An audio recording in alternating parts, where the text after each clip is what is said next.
ऐसी क्यों होती है बहनें। Listenable story. यह कहानी भाई बहन के रिश्ते की है। अमित पहले अपनी बहन को ज्यादा पसंद नहीं करता था। वह अब शादीशुदा है, लेकिन मैं कभी उसके घर नहीं गया। उससे मिलने हमेशा माता पिता ही जाते थे। मुझे उसके शादीशुदा जीवन के बारे में कुछ भी नहीं पता था। वह कभी कभी मायके आती थी तो जाते समय मेरी माँ उसे कुछ सामान दे देती थी। इस बात से मेरी पत्नी बिल्कुल खुश नहीं थी। जब भी मेरी माँ ऐसा करती तो मेरी पत्नी मुझसे शिकायत करती कि मेरी माँ मेरी कमाई को कैसे बर्बाद कर रही है। जब भी तुम्हारी बहन घर आती है, तुम्हारी माँ हमेशा कुछ न कुछ देती है, उसे कभी खाली हाथ नहीं जाने देती है। पत्नी की बातें सुनकर मुझे भी गुस्सा आया। मैं माँ के पास जाकर उन्हें कहा, माँ ये सब क्या है। जब भी बहन आती है तो तुम कुछ न कुछ उसे देती ही रहती हो, कभी चावल तो कभी आटा। मेरी कमाई तुम इसी तरह दूसरों में खर्च कर रही हो। तुम इसी तरह करोगी तो तुम्हें घर से निकाल दूंगा। बहन ने मेरी और माँ की बातें दरवाजे के पीछे से सुन ली और लगभग 1 घंटे बाद मेरे कमरे में आई। फिर बहन ने कहना शुरू किया, भाई क्या तुम मुझे घर छोड़ दोगे, मुझे अपने घर जाना है। मैं उसकी बातों को सुनकर मन में बहुत खुश हुआ, लेकिन दिखाने के लिए मैंने थोड़ी दिन और रुक जाने के लिए कह दिया। नहीं भाई, बच्चों के स्कूल की छुट्टियां अब खत्म हो गई है तो मुझे घर जाना होगा। कल से उनकी स्कूल शुरू हो जाएगी। यह बोलकर वो वहां से चली गई। पिताजी के निधन के बाद हम दोनों भाइयों ने घर की संपत्ति का बंटवारा कर लिया, लेकिन हमने अपनी बहन को कुछ नहीं दिया। फिर भी वह चुप रही और कोई भी शिकायत नहीं की। लेकिन माँ को बहुत दुख हुआ। उन्होंने कहा, बहन को भी कुछ दे दो। हमने माँ की एक न सुनी और माँ को डराकर चुप करा दिया। अब माँ बेचारी एक विधवा औरत क्या करती। वह भी उन्हें घर से निकाल देते तो वह कहाँ जाती। यह सोचकर चुप हो गई। भाई साहब ने अपना हिस्सा बेचकर शहर जाकर नए काम की शुरुआत की वहीं बस गए। हमने अपनी बहन के साथ जैसा अन्याय किया था, एक न एक दिन उसकी सजा हमें मिलनी ही थी। भाई साहब का बिजनेस बर्बाद हो गया और वह मजदूरी करके गुजारा करने लगे।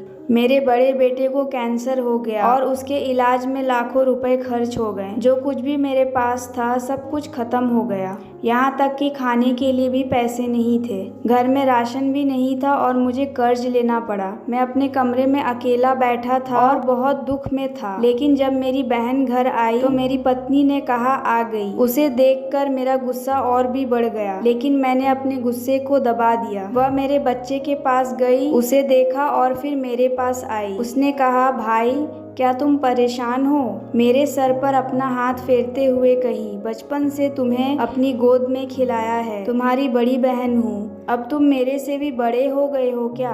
मुझे कुछ नहीं बताते, अपना दुख भी नहीं बांटते हो। वह अपने सोने के कंगन निकालकर मेरे हाथ में रख दी और बोली, मेरे भाई को और परेशान नहीं देख सकती। उन्होंने कहा, यह कंगन बेच दो और अपने घर के लिए राशन ले आओ, अपने बच्चों का इलाज करवा लो और अगर पैसे की जरूरत हो अपनी बहन से पैसे मांग लेना। मैं हैरानी से उसे देखता ही रह गया और वह कहती है, भाई इस कंगन के बारे में किसी को नहीं बताना, तुझे मेरी कसम है। फिर उन्होंने मेरे माथे को चूमा और कहा, चलो अब मैं जा रही हूँ, तेरे जीजा जी और बच्चे आने वाले होंगे, इसीलिए तू मुझे घर के बाहर तक छोड़ दे। पहली बार जब मैंने उनके पैरों की चप्पल देखी, वो टूटी हुई थी और उसके कपड़े भी पुराने थे। मैं बस उनकी हालत को देखता रह गया। मैंने कभी अपने बहन के घर की स्थिति को जानने की कोशिश ही नहीं की थी, लेकिन जब उसने मुझे इस हाल में देखा तो वह तेजी से दौड़कर आई और अपने सोने के कंगन दे दिए। कंगन के पैसों से उसने मुझे अपने बच्चों का इलाज करने और अपने घर को सुधारने के लिए बोली। यह सब सोचकर मेरी आंखों से आंसू निकलने लगे कि हम भाई कितने मतलबी होते हैं। हम अपनी बहनों को पल भर में ही पराया कर देते हैं और बहनें अपने भाइयों का थोड़ा सा भी दुख नहीं देख पाती है। मैं उसके कंगन को अपने हाथों में पकड़कर जोर जोर से रोने लगा। दोस्तों, आपकी बहनें ना जाने कितने दुख सह रही होंगी अपने ससुराल में, इसीलिए कुछ समय उनके पास बैठकर उनका सुख दुख जानने की कोशिश जरूर करें। भगवान सभी बहनों की जीवन को ढेर सारी खुशियों से भर दे। आशा करती हूँ यह वीडियो आपको पसंद आया होगा।